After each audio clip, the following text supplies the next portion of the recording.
بسم اللہ الرحمن الرحیم۔ نبی پاک صلی اللہ علیہ وسلم نے فرمایا کہ قبر ہر روز 5 بار یہ کلمے کہتی ہے، میں فقر و حاجت کا مکان ہوں، میرے پاس خزانہ لے کر آؤ۔ میں اندھیرے کا مقام ہوں، میری طرف چراغ لے کر آؤ۔ میں مٹی پتھر ڈیلے اور کنکر کا مکان ہوں، لہٰذا اپنے ساتھ بچونا لے کر آؤ۔ میں تنہائی اور وحشت کا گھر ہوں، میری طرف کوئی مونس اور ہمدم لے کر آؤ۔ میں سانپ اور بچھو اور زہریلے کیڑوں والا گھر ہوں، میرے پاس تریاق لے کر آؤ۔ یہ فرمان سن کر ایک اعرابی نے عرض کیا، یا رسول پاک صلی اللہ علیہ وسلم، میرے ماں باپ آپ پر قربان ہو، یہ ارشاد فرمائے کہ قبر میں مونس اور ہمدم کیا چیز ہوگی؟ آپ صلی اللہ علیہ وسلم نے فرمایا، کلام اللہ کی تلاوت۔ اس نے عرض کیا، قبر کا چراغ کیا ہے؟ آپ صلی اللہ علیہ وسلم نے ارشاد فرمایا، 5 وقت کی نماز اور تہجد ادا کرنا۔ اس نے پوچھا، قبر کا بچونا کیا ہے؟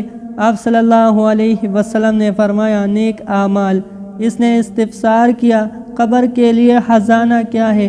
آپ صلی اللہ علیہ وسلم نے ارشاد فرمایا، صدق و اخلاص کے ساتھ یہ کلمہ پاک زبان پر لانا، لا الہ الا اللہ محمد الرسول اللہ۔ ایک اور روایت میں ہے کہ قبر ہر روز دن میں 7 مرتبہ آواز دیتی ہے۔ پہلی مرتبہ کہتی ہے، اے آدم کے بیٹے، تو میری پشت پر مجھ سے بھاگتا ہے، یاد رکھ ان قریب تو میری پیٹ میں آ کر رہے گا۔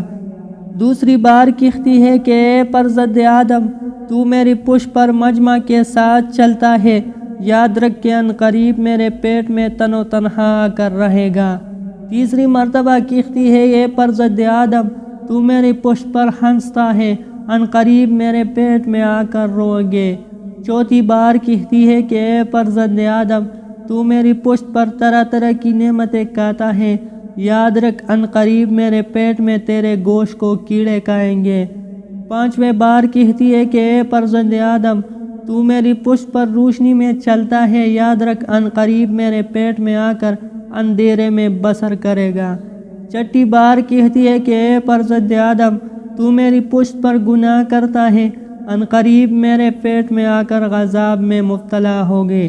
ساتویں بار کہتی ہے کہ اے فرزند آدم، تو میرے پشت پر مال حرام جمع کرتے ہیں، ان قریب میرے پیٹ میں آ کر غم سے گلہ کرے گا۔